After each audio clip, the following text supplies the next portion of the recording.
also are absolute loyalists to Donald Trump. Pete Hegseth's confirmation hearing, I've never heard anything so political. Many questions were just, Donald Trump's going to be a great president, and he's the person who can do it, and Joe Biden didn't do a good job. So it was incredibly political. So when I think about the chaos of the first Trump presidency, and the Mattises, and the Spicers, and the Reints to a degree, that they were all let go or left, this time it could be, you could have far less chaos because you have those loyalists. And as we train our eyes up, they just changed the shots there.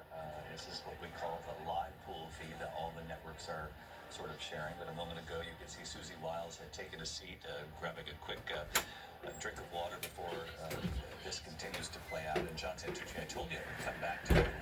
I was hoping to do so as we could see Susie Wiles, but we'll see her again. But again, you heard me mention there a moment ago, she's made it very clear to the incoming president she intends to hold on to this job.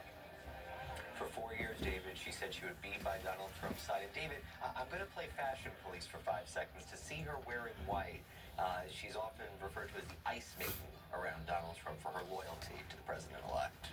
Cool-headed, he says, which is where he came up with that nickname. And here we see the Supreme Court entering Terry Moran, Chief Justice John Roberts, followed by the other justices, many of whom were appointed by Donald Trump, appointing more than the typical president gets the chance to do.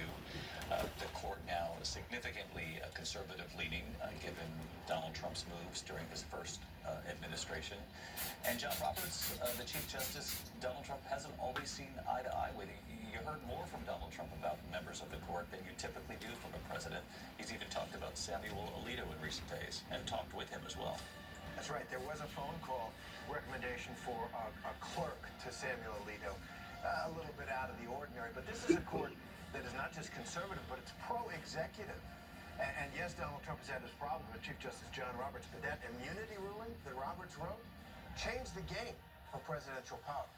This is a president who comes in, at the head of a movement that has finally taken power after 8 years of struggling for it, in the Congress, with majorities in both houses, and with the Supreme Court that has supercharged the authority of the federal executive power. And that is a combination we haven't seen.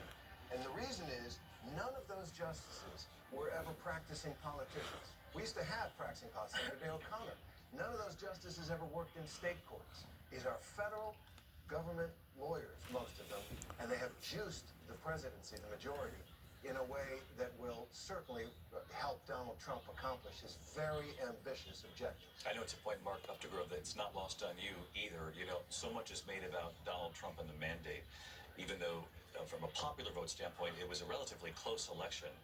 He won the Electoral College, no question, mandate there, if you will.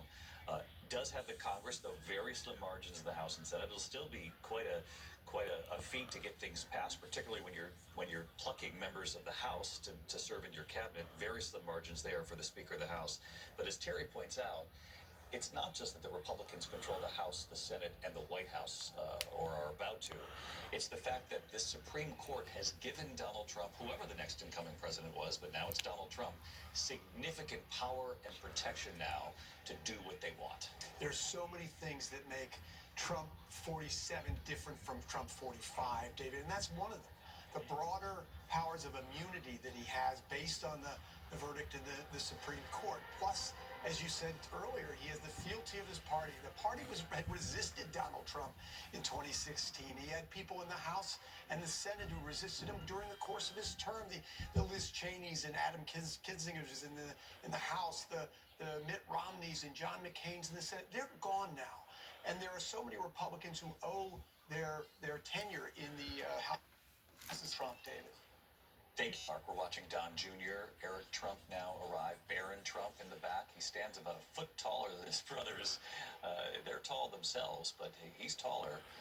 There you see Tiffany Trump as well.